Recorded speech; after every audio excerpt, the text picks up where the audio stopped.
Oi pessoal, tudo bem? Pra quem não me conhece, meu nome é Lucas, mas se você quiser também você pode me chamar de Lucas, que é a mesma coisa. E no vídeo de hoje, eu não sei o que a gente vai fazer no vídeo de hoje, esse é o ponto. No vídeo de hoje a gente vai fazer...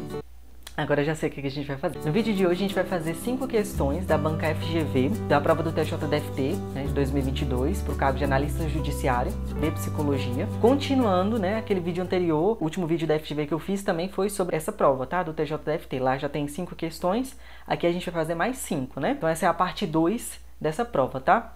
E para esse vídeo o tema foi só resoluções do CFP, como vocês podem ler aí, tá? Só a nata, entendeu? Então nesse vídeo eu separei só resoluções, a gente vai trabalhar só resoluções, só a legislação do psicólogo, da psicologia. No mais, é isso. Vamos lá. Então, FGV TJDFT 2022, primeira questão. E ela diz assim, ó. Em 1999, o Conselho Federal de Psicologia, o CFP, levando em conta o consenso científico internacional e os direitos humanos, publicou a Resolução CFP número 1 de 1999, que estabelece normas de atuação para os psicólogos em relação à questão da orientação sexual.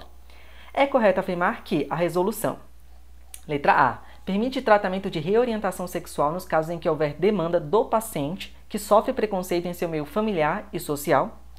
Letra B, colocou-se na vanguarda na medida em que a homossexualidade continua a ser considerada patologia no DSM-4 e no CID-10. Letra C, impede tratamentos que associam homossexualidade à patologia, mas não impede a participação de psicólogos em pronunciamentos públicos que reforçam preconceitos sociais. Letra D, considera que a forma como cada um vive sua sexualidade faz parte da identidade do sujeito, sendo a conduta e o desejo homoafetivo manifestações da sexualidade humana em sua diversidade. E letra E, teve apoio amplo da sociedade, inclusive de congressistas e comunidades terapêuticas de cunho religioso. Se você quiser responder, esse é o momento, você pode pausar o vídeo e tentar responder.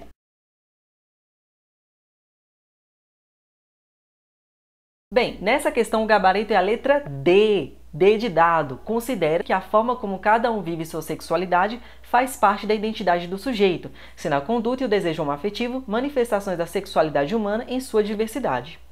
E aí, a gente vai pegar ali a Resolução 01 de 1999 para a gente ler alguns trechos. Essa resolução é tranquila porque ela é bem pequenininha, então assim, 5, 10, 15 minutinhos você lê ela na maior tranquilidade, na maior paz. Então assim, vale super a pena você ir lá na resolução e ler na íntegra, porque ela é muito pequena e vira e mexe a FGV cobra a Resolução 01 de 99, tá? Vamos lá. E ela começa assim. Uma das primeiras considerações da resolução, como a gente está vendo aí de vermelho, é justamente o que responde à questão, Diz o seguinte: considerando que a forma como cada um vive sua sexualidade faz parte da identidade do sujeito, a qual deve ser compreendida na sua totalidade. E torna a letra D correta. Aí a resolução continua. Considerando que a homossexualidade não constitui doença, nem distúrbio e nem perversão, considerando que há na sociedade uma inquietação em torno de práticas sexuais desviantes da norma estabelecida socioculturalmente, considerando que a psicologia pode e deve contribuir com seu conhecimento para o esclarecimento sobre questões da sexualidade, permitindo a superação de preconceitos e discriminações. E aí continua, Artigo 1º. Os psicólogos atuarão segundo os princípios éticos da profissão, notadamente aqueles que disciplinam a não discriminação e a promoção do bem-estar das pessoas e da humanidade. Artigo 2º. Os psicólogos deverão contribuir com seu conhecimento para uma reflexão sobre o preconceito e o desaparecimento de discriminações e estigmatizações contra aqueles que apresentam comportamentos ou práticas homoeróticas. Artigo 3º. Os psicólogos não exercerão qualquer ação que favoreça a patologização de comportamentos ou práticas homoeróticas, nem adotarão ação coercitiva tendente a orientar homossexuais para tratamentos não solicitados. Parágrafo único. Os psicólogos não colaborarão com eventos e serviços que proponham tratamento e cura das homossexualidades. E artigo 4º. Os psicólogos não se pronunciarão nem participarão de pronunciamentos públicos nos meios de comunicação de massa, de modo a reforçar os preconceitos sociais existentes em relação a homossexuais como portadores de qualquer desordem psíquica. E esse artigo, o artigo 4º, torna a letra C errada, porque ele diz o seguinte: que a resolução impede tratamentos que associam homossexualidade à patologia, certo? Mas não impede a participação de psicólogos em pronunciamentos públicos que reforçam preconceitos sociais. E é mentira. A resolução Impede sim, no artigo 4º, né? Tá aqui o artigo 4º dizendo que você não pode participar de pronunciamentos públicos nos meios de comunicação de massa, reforçando preconceitos sociais, tá? Então, por isso que a letra C está errada, tá? Sobre a letra B, né? Colocou-se na vanguarda na medida em que a homossexualidade continuou a ser considerada patologia no DSM-4. Pois é que desde 1973 a homossexualidade ela já não é classificada como perversão ou distúrbio pela Associação Americana de Psiquiatria. Lembrando que a APA, né, é quem desenvolve o DSM, né, Manual Diagnóstico e Estatístico de Transtornos Mentais, né. Em 1975 a homossexualidade ela sai do rol de transtornos psicológicos. E já na edição do DSM-3R em 1987 a homossexualidade foi completamente excluída do DSM. Então o que acontece? Quando chega no DSM-4 a homossexualidade já não está mais lá. Então, por isso que a letra B está errada, tá? Quando chega no DSM-4, diz que a homossexualidade continua a ser considerada patologia no DSM-4. Não, já no DSM-3R, ela já foi totalmente retirada, o termo homossexualidade foi totalmente retirado do DSM, tá? Então, quando chega no 4, já tinha sido tirado, tá bom? Então, por isso que não é a letra B também. Só para finalizar, só para fechar, vamos lá. Por que a letra D, né? O psicólogo ele tem que entender que a sexualidade faz parte da identidade do sujeito, faz parte de quem você é, a sua sexualidade, né? E não faz sentido nenhum a gente patologizar, curar, tentar tratar, né? Algo que faz parte da identidade da pessoa, né? E entender que esse preconceito e tudo mais, normalmente ele vem de um viés sociocultural, né? E o psicólogo ele tem que questionar, tem que ter um senso crítico, uma visão crítica, né? De não cair nessa discriminação, nessa normalização desse tipo de preconceito, desse tipo de estigmatização. E lembrar que o desejo homoafetivo, a conduta homoafetiva, ela é uma manifestação da sexualidade humana. E a sexualidade humana ela é muito diversa, né? Ela é muito ampla. E aí a gente vai para o nosso exemplo prático, para a gente visualizar isso bem. Então vamos lá. Começa assim nosso exemplo. José e Cássio são colegas psicólogos recém-formados e foram convidados a participar de um podcast para ser transmitido no YouTube e no Spotify. Em dado momento da entrevista com os dois psicólogos, o entrevistador perguntou para os psicólogos se gays são doentes por terem homossexualismo. Cássio respondeu à pergunta que é comum que pessoas gays sejam acometidas de transtornos mentais como depressão, ansiedade e desordens sexuais, por exemplo, e que é possível que eles sejam curados, entre aspas, do homossexualismo caso recebam um tratamento correto. José ficou espantado com a resposta do colega. Ele contra-argumentou, retificando a nomenclatura homossexualismo, que não é mais utilizada, né, por homossexualidade. E adicionou que nenhum psicólogo pode participar ou contribuir com serviços que propõem um tratamento ou cura da homossexualidade, pois as homossexualidades não são consideradas doença, distúrbio ou desordem, mas sim que tal orientação sexual deve ser vista no todo, pois faz parte da identidade do sujeito. Então, o que acontece? Cássio não leu a resolução. Cássio, ele passou pela graduação de psicologia, eu acho que só a passeio, né? Enquanto que José já estava mais antenado na legislação, na graduação, eu acho que ele passou pela graduação de verdade, né? E ele retificou o colega de dizer, cara, a gente não pode aqui propor tratamento, né, conforme o artigo 3º da Resolução 01 de 99, como a gente acabou de ler. Outra coisa, é importante também a gente lembrar, né, desse sufixo, né, ismo, homossexualismo. Isso pode remeter a uma ideia de doença, a uma ideia de desordem, de um transtorno, né? A gente tem que entender, tem que ter muito claro pra gente, óbvio que a homossexualidade não é um transtorno. Por isso que a gente fala homossexualidade e não fala homossexualismo. Ainda que tem gente que fala ainda assim homossexualismo, né? E aqui a gente viu uma clara infração do psicólogo Cássio, né, com a resolução no artigo 4º. Por quê? Porque o Cássio, naquele momento, ele estava em um pronunciamento público, num meio de comunicação de massa, e ele estava reforçando ali preconceitos sociais existentes em relação a pessoas homossexuais, né? E levando a crer que homossexuais são portadores de desordem psíquica, né? Dizendo que é comum que homossexuais tenham depressão, ansiedade, né? Desordens sexuais, ou seja, fica parecendo que você ser homossexual vai acarretar essa série de transtornos mentais só porque você é gay, né? Só porque você é homossexual. E isso é reforçar um preconceito, sabe? Então, aí a gente viu claramente o que você não deve fazer, tá? Por favor, não façam isso. Próxima pergunta. João é psicólogo jurídico e realiza acompanhamento de jovens em medida socioeducativa e de crianças em processo de reintegração familiar.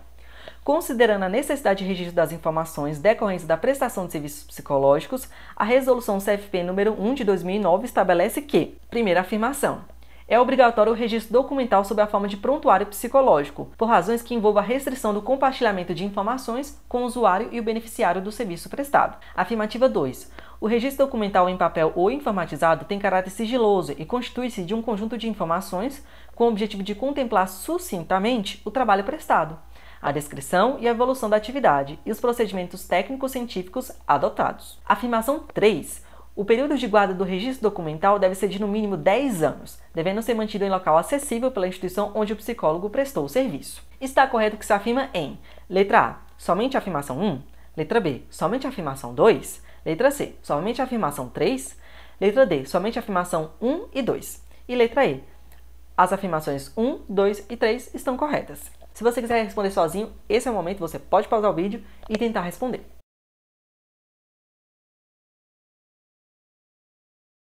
Bem, o gabarito dessa questão é a letra B, B de bola, né? Somente a afirmação 2 está correta. Então vamos dar uma olhada na resolução do CFP número 1 de 2009, para a gente entender por que é a letra B. Vamos lá. Já no artigo 1º ele diz o seguinte: o objetivo da resolução do CFP número 1 de 2009 é tornar obrigatório o registro documental sobre a prestação de serviços psicológicos que não puder ser mantido prioritariamente sob a forma de prontuário psicológico, por razões que envolvam a restrição do compartilhamento de informações com o usuário e ou beneficiário do serviço prestado. Aí a afirmativa 1 diz que é obrigatório. Não é obrigatório, é prioritário, tá bom? Então há uma diferença entre algo ser prioritário e obrigatório, foi isso que ele cobrou. Então por isso que a 1 está errado, o restante está correto, tá bom? Inciso 1º do artigo 1º.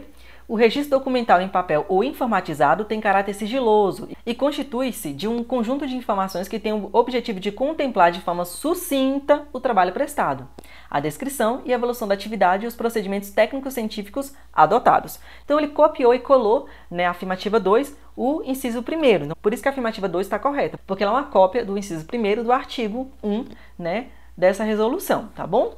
Então lembrar que o registro documental feito em papel ou no computador, enfim, tem caráter sigiloso, então todo documento que o psicólogo vai fazer é sigiloso, né? E ali você vai contemplar de forma sucinta o seu trabalho. A evolução, quais procedimentos técnicos científicos você adotou, a evolução dessa atividade, como essa atividade está evoluindo, tá bom? Achei legal também trazer o inciso 2º, que é: deve ser mantido permanentemente atualizado e organizado pelo psicólogo que acompanha o procedimento. O que? Esse registro documental. Então você, psicólogo, tem que manter ele atualizado e organizado permanentemente, tá? Enquanto durar o trabalho, tem que estar bonitinho, organizado e atualizado, tá bom? O seu registro documental. Aí o artigo 4º diz assim: a guarda do registro documental é de responsabilidade do psicólogo e ou da instituição em que ocorreu o serviço. E ou, tá bom? Então é importante, porque às vezes ela pode dizer assim: ai, é só do psicólogo ou é só da instituição. Bem, pode ser do psicólogo e da instituição, ou do psicólogo ou da instituição, tá? Depende do caso, ok? Então é importante isso aí. E aqui está o inciso 1º, que torna a afirmativa 3 errada, né? Porque a afirmativa 3 diz que o período mínimo é de 10 anos. Só que não é esse período. A gente vai ver aqui agora, ó. O período de guarda deve ser de no mínimo 5 anos. 5 anos você tem que guardar o seu registro documental, no mínimo, tá? Podendo ser ampliado nos casos previstos em lei. Quando prevê em lei que seja mais, você vai ter que guardar mais, por mais tempo. Por determinação judicial ou ainda em casos específicos em que seja necessária a manutenção da guarda por maior tempo. Então, aí, por isso que a afirmativa 3 está incorreta. Inciso 2º. O registro documental deve ser mantido em local que garanta sigilo e privacidade e mantenha-se à disposição dos conselhos de psicologia para orientação e fiscalização, de modo que sirva como meio de prova idônea para instruir processos disciplinares e a defesa legal. Então, aí também já está para nós o inciso 2º, que é bem importante também. E agora vamos para o nosso caso prático número 2, e ele começa assim, ó. Maria é psicóloga jurídica, trabalha em um abrigo que atende crianças em processo de reintegração familiar. Um dos seus casos, que está sob sua responsabilidade, é o do Pedro, de 10 anos, acolhido devido a situações de negligência familiar. Ela realiza acompanhamento psicológico semanal para avaliar o bem-estar emocional da criança, do Pedro, e fornecer informações à equipe multidisciplinar que acompanha o caso. Beleza. O que a Maria tem a ver com a Resolução 01 de 2009? Porque ali ela vai produzir documentos. Se ela vai produzir documentos, logo a Resolução 01 de 2009 interessa para ela e muito, tá bom? Primeiro, a psicóloga Maria precisa manter um registro documental atualizado e organizado, como a gente acabou de ler, sobre o acompanhamento de Pedro. Mesmo que não seja possível manter um prontuário psicológico para ser compartilhado com todos os envolvidos, ela ainda deve elaborar registros documentais próprios, contendo as informações essenciais sobre o atendimento, tá bom? Segundo, é que o registro da Maria deve incluir, por exemplo, a data das sessões realizadas, o objetivo do atendimento, os procedimentos técnicos que ela utilizou, dentre outras informações, né? Tudo isso de forma sucinta, apenas o necessário para descrever o serviço prestado e garantir a continuidade do acompanhamento, caso outro profissional assuma, tá bom? Lembrando, tudo de forma sucinta, tá? E ali você vai colocar a data do que você fez, o que você aplicou, vai colocar a evolução, se for o caso. 3. Sigilo sempre, sempre, sempre, sempre. Maria deve garantir o sigilo dos registros feitos por ela, sobre o caso do menino Pedro. 4. Maria deve guardar os registros de Pedro por pelo menos 5 anos após o fim do acompanhamento, tá? Isso se não houver nenhuma eventualidade. Agora, se houver determinação judicial ou a necessidade legal, esse prazo pode ser ampliado. Então, no mínimo, 5 anos ela vai ter que guardar. No mínimo, tá bom? Bem, próxima questão.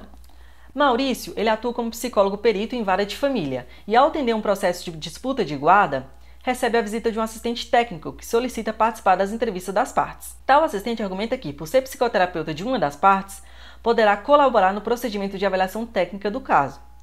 Considerando a resolução CFP número 8 de 2010, que dispõe sobre a atuação do psicólogo como perito e assistente técnico no Poder Judiciário, é correto afirmar que, letra A, o psicólogo assistente técnico não deve estar presente durante a realização dos procedimentos metodológicos que norteiam o atendimento do psicólogo perito e vice-versa. Letra B, o psicólogo assistente técnico poderá participar dos atendimentos do psicólogo perito, exceto quando as entrevistas forem realizadas por equipe multiprofissional. Letra C. O perito e o assistente técnico têm como tarefa comum apresentar por meio de laudo ou relatório os indicativos pertinentes às suas investigações, que subsidiem o juiz na solicitação realizada. Letra D.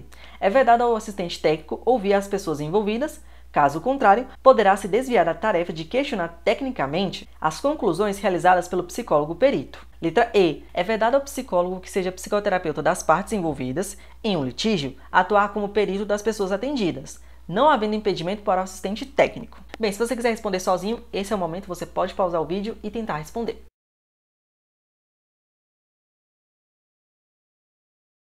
Bem, o gabarito dessa questão é a letra A. Letra A. O psicólogo assistente técnico não deve estar presente durante a realização dos procedimentos metodológicos que norteiam o atendimento do psicólogo perito e vice-versa.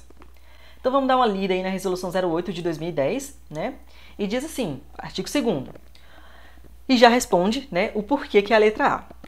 Artigo 2º. O psicólogo assistente técnico não deve estar presente durante a realização dos procedimentos metodológicos que norteiam o atendimento do psicólogo perito e vice-versa, para que não haja interferência na dinâmica e qualidade do serviço prestado. Parágrafo único. A relação entre esses profissionais deve se pautar no respeito e colaboração, cada qual exercendo suas competências, podendo o assistente técnico formular quesitos ao psicólogo perito.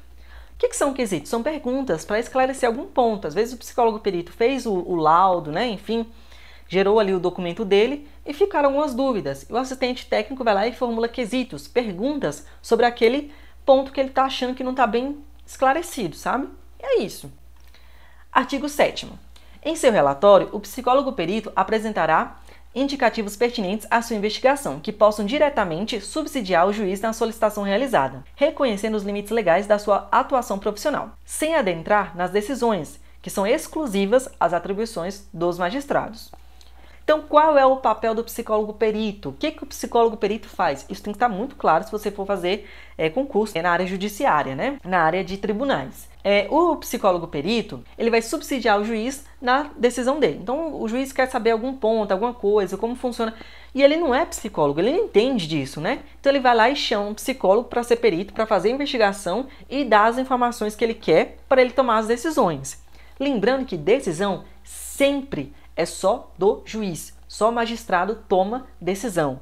A gente nunca decide nada. Então você nunca vai colocar no seu documento, fulano tem que ser cuidado, né? A guarda tem que ficar com Beltrano, né? O Pedro, ele tem que ficar com a mãe. Você não tem que falar isso, você não pode falar isso, né? Não é sua função, não é sua atribuição. Quem diz isso é o juiz.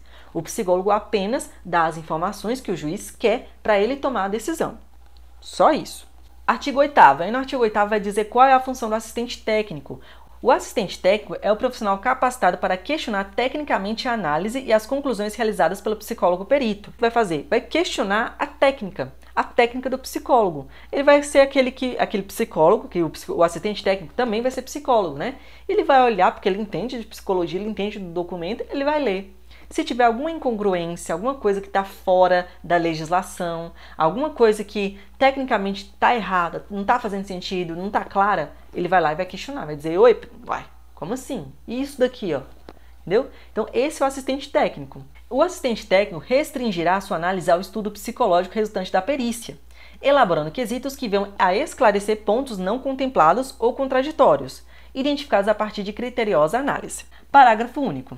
Para desenvolver sua função, o assistente técnico poderá, sim, ouvir pessoas envolvidas, solicitar documentos em poder das partes, entre outros meios, de acordo com o Código do Processo Civil, tá? Esse parágrafo único do artigo 8º torna a letra D errada, porque a letra D diz que o assistente técnico não pode ouvir as pessoas envolvidas. Mentira, ele pode sim, tanto ouvir as pessoas envolvidas como solicitar documentos em poder das partes, tá? Então, por isso que a letra D está errada, tá? A letra B a gente já viu, né? Porque ele diz que o assistente técnico pode participar dos atendimentos do psicólogo perito. Mentira, não pode. Artigo 10º.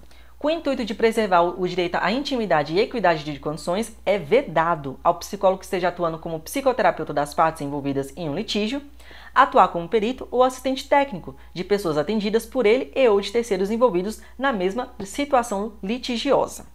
Ou seja, o que ele está dizendo para a gente? Se eu sou psicoterapeuta de alguém, se essa pessoa ela for para um processo judicial, eu não posso ir lá e ser perito ou ser assistente técnico dela, tá? Se eu sou psicoterapeuta de João, se João estiver em um processo judicial, eu não posso fazer parte desse processo nem como perito e nem como assistente técnico, tá? E o artigo 10º vai tornar a letra E errada, porque ele diz que é vedado ao psicoterapeuta, né, ser perito da pessoa que ele atende, certo? Mas ele diz que não há impedimento para o assistente técnico, e isso é mentira, porque a gente acabou de ler que sim, existe impedimento sim. Você não pode ser nem psicólogo perito e nem assistente técnico de pessoas que você é psicoterapeuta, tá bom? Ou de terceiros também que estejam na mesma situação, tá? Ok? Então, não pode. Se você tem alguma relação com as pessoas daquele processo, que estão ali naquele processo, você não pode atuar nem como psicólogo, perito e nem como assistente técnico, tá? É isso que ele quer dizer pra gente. Próximo exemplo prático, vamos lá. João e Ana são pais de Lucas, né? Lucas tem 8 anos e eles estão em um processo de divórcio litigioso.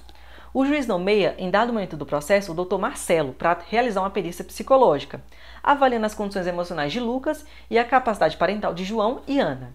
Diante disso, a doutora Paula, psicóloga assistente técnica, foi contratada pela defesa de Ana para acompanhar o processo pericial. O menino Lucas estava em psicoterapia há 6 meses com a psicóloga doutora Renata. Então vamos lá.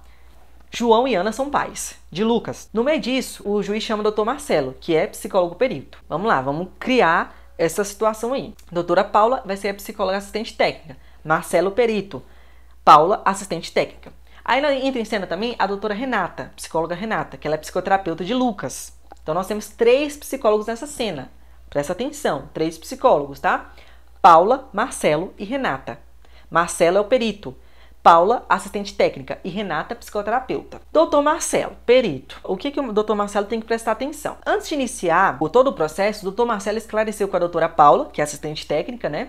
Ana e João, que são os pais de Lucas, que a perícia psicológica realizada por ele, né, seria realizada somente por ele. Só ele, perito, iria realizar a perícia, tá? Sem a presença de qualquer outro psicólogo, nem Renata e nem Paula. Nenhuma das duas ia participar, tá? Tendo em vista que ele queria preservar a dinâmica e a qualidade do serviço prestado. E aí tá o artigo 2º, tá? Ele pontuou também que em seu relatório iria apresentar apenas indicativos e não decisões, como qual dos pais deveria ficar com a guarda da criança, né? Pois a atribuição de decidir cabia somente ao juiz, magistrado, né, do caso, de acordo com o artigo 7º da Resolução 08 de 2010. Assistente técnico. Doutora Paula, ela aguarda o término da avaliação do doutor Marcelo com o Lucas e, com base no laudo final do perito, ela vai elaborar quesitos, né, perguntas técnicas para esclarecer eventuais dúvidas. Isso de acordo com o artigo 8º, né? Então a doutora Paula se baseou no artigo 8º. Após ler o laudo, a doutora Paula identifica que o psicólogo perito não descreveu com clareza o tempo de convivência da criança com cada genitor. Então ela formula quesitos tipo: qual é a frequência de convivência do menor com o pai e a mãe segundo o relato da criança? Ela também solicita documentos que comprovem a participação da mãe nas atividades escolares do filho, né? De acordo com o parágrafo único do artigo 8º. Então ela se baseou ali no parágrafo único do Artigo 8º. Psicoterapeuta. Antes de contratar a doutora Paula, assistente técnica, Ana, a mãe de Lucas, tentou contratar a doutora Renata, psicoterapeuta do garoto, como assistente técnica, mas ela recusou, alegando que era proibido pelas regulamentações da profissão de psicólogo ela ser, psicóloga assistente técnica desse caso. Por quê? Porque ela era psicoterapeuta do menino, então ela não poderia ser assistente técnica. Mas ela indicou a profissional a doutora Paula, para a mãe da criança, Isso de acordo com um parágrafo único do artigo 10º, tá bom? Então foi aí que ela se baseou. Beleza. Então aí a gente viu como esses artigos, estavam engendrados, estavam ali no meio, estavam sendo utilizados, no caso desses 3 psicólogos, atuando esses 3 papéis diferentes, perito, assistente técnico e psicoterapeuta. E tá aí a importância da gente prestar atenção. Até porque não é só para concurso, mas se um dia você for atuar com isso também, você vai ter que saber isso muito claro na sua cabeça. Próxima pergunta, vamos lá. Raquel é psicóloga perita e tem como tarefa avaliar um caso de litígio familiar em torno de uma criança, Miguel, de 6 anos. Uma das pessoas responsáveis pela criança mostrou-se incomodada com a avaliação psicológica, pois a criança vem sendo exposta a conflitos entre os genitores e, com efeito, apresenta certo sofrimento. De acordo com a resolução do CFP número 17 de 2012, que dispõe sobre a atuação do psicólogo como perito nos diversos contextos, letra A.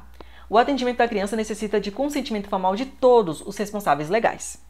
Letra B. A recusa do periciado ou seu dependente em submeter-se às avaliações para fins de perícia psicológica deve ser comunicada em audiência com o juiz. Letra C. O periciado deve ser informado acerca dos motivos, das técnicas utilizadas, datas e local da avaliação pericial psicológica. Letra D. A devolutiva do processo de avaliação deve direcionar-se para a demanda inicial, as técnicas utilizadas, o raciocínio psicológico e os encaminhamentos a serem feitos. Letra E. O trabalho pericial poderá contemplar instrumentos, métodos e técnicas reconhecidas pela ciência psicológica, garantindo o princípio fundamental do livre convencimento do profissional. Bem, se você quiser responder sozinho, esse é o momento você pode pausar o vídeo e tentar responder.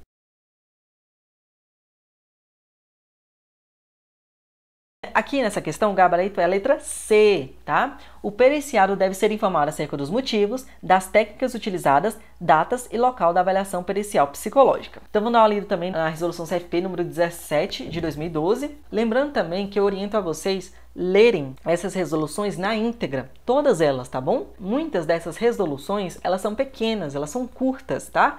Então, vale super a pena. Algumas são mais longas, tá? Mas, de modo geral, elas são curtas, então não vai dar tanto trabalho para vocês, tá? Então, é importante, sim, ler na íntegra, tá? Aqui eu estou trazendo só fragmentos, Só pedaços que vão responder a questão e que eu acho mais pertinentes. Mas, ainda assim, é muito bom ler na íntegra, tá? Vamos lá, artigo 3º da resolução número 17 de 2012. Vamos ler aqui o artigo 3º que vai tornar a letra E incorreta, tá bom? Conforme a especificidade de cada situação, o trabalho pericial poderá contemplar observações, entrevistas domiciliares e institucionais, aplicação de testes psicológicos, utilização de recursos lúdicos e outros instrumentos, métodos e técnicas reconhecidas pela ciência psicológica, garantindo como princípio fundamental o bem-estar de todos os sujeitos envolvidos. Então, o princípio fundamental é o bem-estar de todos os sujeitos envolvidos e não o livre convencimento do psicólogo. Então, por isso que a letra E está errada. Vamos ler o artigo 4º, que torna a letra C correta. O periciado deve ser informado acerca dos motivos, das técnicas utilizadas, datas e local da avaliação pericial psicológica. A letra C é copia e cola do artigo 4º, por isso que ela está correta. Parágrafo único do artigo 4º, que vai tornar a letra A incorreta, A letra A vai dizer que o atendimento da criança necessita do consentimento formal de todos, tá? Os responsáveis legais. Só que o parágrafo único do artigo 4º vai dizer que, quando a pessoa atendida for criança, adolescente ou interdito, é necessária a apresentação de consentimento formal a ser dado por pelo menos um dos responsáveis legais. Pelo menos um, não todos. Por isso que a letra A está errada. Artigo 9º, que vai tornar a letra B incorreta. Vamos lá. A recusa do periciado ou de seu dependente em submeter-se às avaliações para fins de perícia psicológica deve ser registrada devidamente nos meios adequados, tá? E não ser comunicada em audiência ao juiz. Por isso que a letra B está errada. Ela diz que deve ser comunicada em audiência com o juiz, mas a resolução não diz isso. A resolução diz que deve ser devidamente registrada nos meios adequados. O artigo 10º, que vai tornar a letra D incorreta, A devolutiva do processo da avaliação deve direcionar-se para os resultados dos instrumentos e técnicas utilizados, tá? A letra D diz que a devolutiva deve se direcionar para a demanda inicial, técnica utilizada, raciocínio. Não, é para os resultados dos instrumentos e técnicas utilizados. Tem que lembrar que é uma devolutiva, né? Então as pessoas querem saber do resultado, tá? E não esse tanto de trem aí que a letra D falou, tá? Então por isso que a letra D está errada. Vamos lá também, próximo exemplo prático, né? Nesse caso aqui, Joana e Marcos estão em processo judicial de disputa pela guarda do filho, Miguel, de 6 anos. O juiz solicita uma perícia psicológica para avaliar qual modalidade de guarda, unilateral ou compartilhada, né, seria mais benéfica para a criança. A psicóloga nesse caso é Raquel. A psicóloga informa os envolvidos no caso as técnicas que vão ser utilizadas, os motivos, data e local da avaliação pericial psicológica. A perícia foi autorizada por Joana, a mãe, mas Marcos, o pai, recusou a autorizar o processo, alegando que não acreditava nesse tipo de avaliação. Raquel, então, não realizou a perícia, pois alegou que ambos os pais deveriam autorizar a perícia psicológica para que ela fosse realizada. Patrícia planejava realizar na perícia entrevistas, observações, aplicar testes psicológicos e fazer constelação familiar com Joana, Marcos e o menino Miguel. Vocês identificaram erros aí nessa conduta da psicóloga? Vocês identificaram acertos também? Então vou deixar aí um tempinho, uns 5 segundos, para vocês lerem aí e vocês identificarem se vocês viram erros, acertos, o que vocês acharam dessa situação.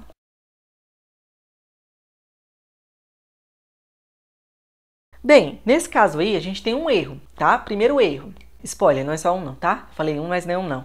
É mais de um. O primeiro erro é que a constelação familiar não é uma técnica reconhecida pela ciência psicológica, tá? Então não pode ser utilizada, de acordo com o artigo 3º, né? Que diz que somente técnicas reconhecidas pela ciência psicológica podem ser utilizadas. Ela estava querendo utilizar uma técnica que não é reconhecida, tá? Então ela estaria errando se ela utilizasse a constelação familiar, ok? Não pode. Erro número 2. Apenas com a autorização de Joana, a mãe, já poderia ser realizada a perícia com Miguel. É obrigatória apenas a autorização de um dos pais ou responsáveis, e não de ambos. Patrícia se equivocou, ela não leu o parágrafo único do artigo 4º. Se ela tivesse lido, ela saberia que apenas um dos responsáveis legais ou um dos pais já é o suficiente para ter a autorização, tá? E para fazer a perícia.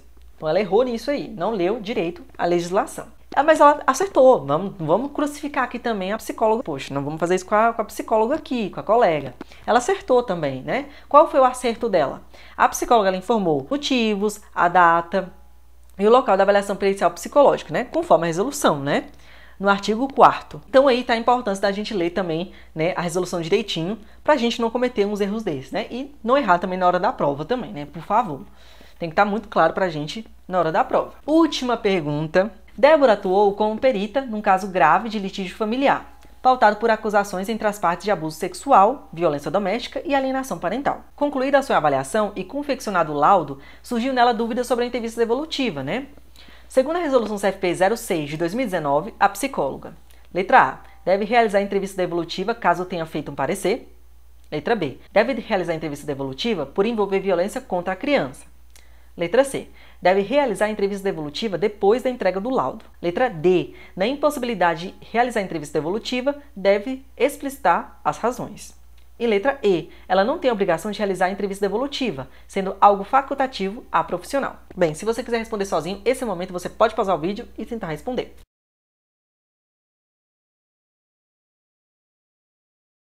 Bem, o gabarito dessa questão é a letra D, D de dado, né? Na impossibilidade de realizar a entrevista devolutiva, deve explicitar as suas razões. Vamos lá, resolução 06 de 2019, né? Essa é uma resolução maiorzinha, que é a resolução dos documentos psicológicos, né? E aí é uma resolução bem mais comprida, assim. Mas ainda assim, vale super a pena e eu acho que é obrigatório você ler. Tanto para atuação profissional como para concursos também você tem que ler, tá? Vamos lá, artigo 18 que vai falar da entrevista devolutiva. Para entrega de relatório e laudo psicológico, somente relatório e laudo, é dever do psicólogo realizar ao menos uma entrevista devolutiva à pessoa, grupo, instituição atendida ou responsáveis legais, tá? Quando que é dever? Quando é relatório e quando é laudo. Quando é laudo e quando é relatório, ok? Aí é dever, é obrigação. Você tem que fazer. Inciso 1º. Na impossibilidade de se realizar a entrevista, o psicólogo deve explicitar suas razões, que torna a letra D correta. O artigo 18, né? Eu nem falei, né? Desculpa. Torna a letra A errada, tá? Que ele diz que deve fazer entrevista devolutiva caso tenha feito um parecer. Mentira, como eu acabei de falar, só relatório e laudo. Parecer não. Por isso que a letra A está errada. A letra B deve realizar entrevista devolutiva por envolver violência contra a criança. Isso também não está dito na resolução, somente quando é relatório e laudo. Não tem nada a ver com violência contra a criança, tá? Por isso que a letra B está errada. A letra E diz que não tem obrigação de realizar entrevista devolutiva, pois é algo facultativo. Não é. Ela realizou um laudo, né? Lá no enunciado diz que ela confeccionou um laudo. Como ela confeccionou um laudo, é obrigatório ela realizar a entrevista devolutiva. Inciso 2º. Nos demais documentos produzidos com base nessa resolução, é recomendado ao psicólogo, sempre que solicitado, realizar a entrevista devolutiva. Sempre que solicitado, tá? Não é todas as vezes não, tá? E aí, eu lembro que quando eu fiz essa questão, eu fiquei muito em dúvida entre a letra D e a letra C, né? Mas quando você lê a resolução, você não fica com tanta dúvida. Ele diz o seguinte, letra C, né? Que tá errada também. Deve realizar a entrevista devolutiva depois da entrega do laudo. A resolução vai dizer o seguinte no artigo 18, como a gente acabou de ler, né? Para eu entregar o relatório e o laudo, eu tenho que realizar a entrevista devolutiva. Qual é a lógica, então? Para eu conseguir entregar o laudo ou o relatório, eu tenho que realizar a entrevista devolutiva. Então, a entrevista devolutiva vem primeiro, depois eu entrego o laudo. A linha cronológica é essa, tá bom? Perguntas, vamos lá. A perita Débora entrega o laudo e depois faz a entrevista devolutiva ou faz a entrevista devolutiva e depois entrega o laudo? Respondam aí, o que vocês acham?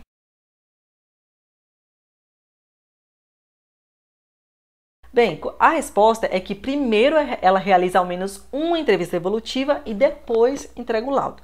Ela pode realizar mais de uma? Pode, mas ao menos uma ela tem que realizar. E depois ela entrega o laudo. Por isso que a letra C está errada. Se Débora tivesse realizado um parecer psicológico em outra ocasião, ela deveria realizar a entrevista devolutiva? O que vocês acham?